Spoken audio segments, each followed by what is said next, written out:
Movement is the first foundation. And in MoveLab, the conversation begins somewhere that very few fitness or wellness conversations actually reach. Not with how much you can lift, not with how hard you can train, but with what's happening at the very center of your physical being. This is referred to as the inner unit. Your inner unit is the deepest layer of your body's core architecture. And I want to be clear about what I mean by core, because this word has been flattened by fitness culture into something it was never meant to be.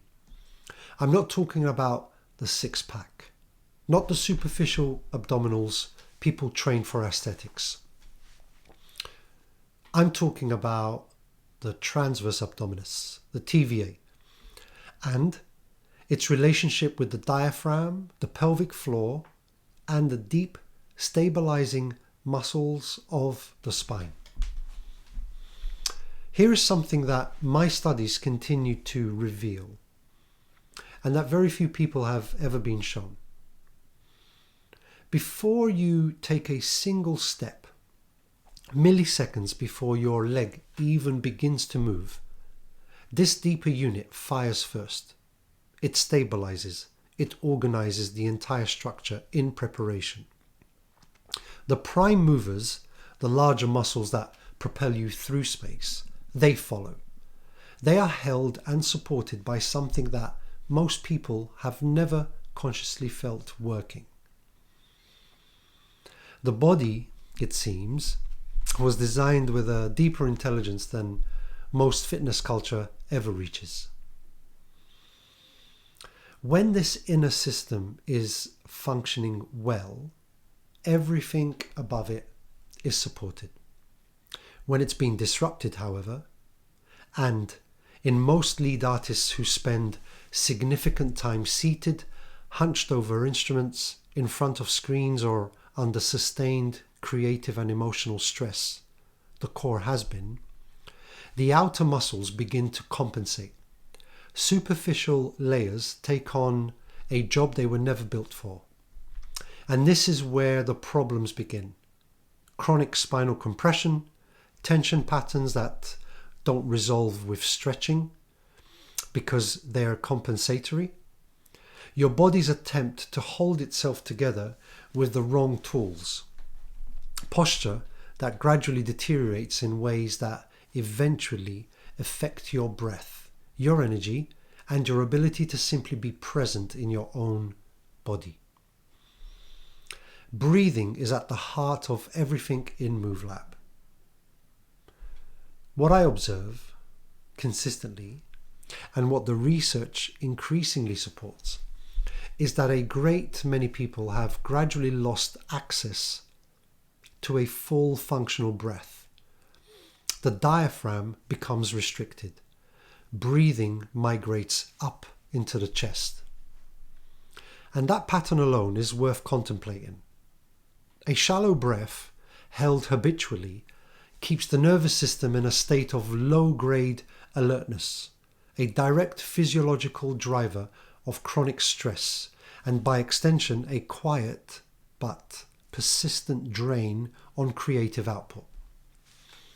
When we restore breathing mechanics, when we reconnect with the inner unit and begin rebuilding genuine spinal health and postural integrity, the body starts to feel fundamentally different. More spacious, more alive, less like something you're fighting against, and more like something you're actually thriving in. MoveLab draws from multiple movement lineages: the CHEK Holistic Institute, BUDOKON Mixed Movement Arts, Primal Moves, and others, synthesized into what I call mixed movement methods. Not a single system applied uniformly to everybody, but a living synthesis drawn from multiple lineages and calibrated to what your particular body is asking for at this particular moment in time. The way I understand movement and the way MoveLab is structured can be pictured as two circles with infinite space beyond them. At the very center, a dot. That dot is the breath. Everything radiates from there. The first circle out from that is the inner unit and the spine, and this is worth sitting with. We are only as free to move as our spine allows us to be. From the spine, we move outward into the second circle, the primal movement patterns, your gait, your squat, your lunge, your push and pull, your hinge, and your rotation. 7 fundamental patterns that the human body was designed to express. And then beyond that second circle, there is no outer ring. There is only open space. Because what lies beyond the primal patterns is infinite. Improvisation, adaptability, creativity, curiosity, play and wonder. The way each individual connects and expresses movement is entirely their own, unique, boundless. And this is exactly where the journey leads. Isolation work in ground, integration work in integrate, and in play, the infinite space beyond. Because when the input to your body is right, when the foundations are honest and the inner architecture is functioning, the output reflects it in your work, in your energy, in your life.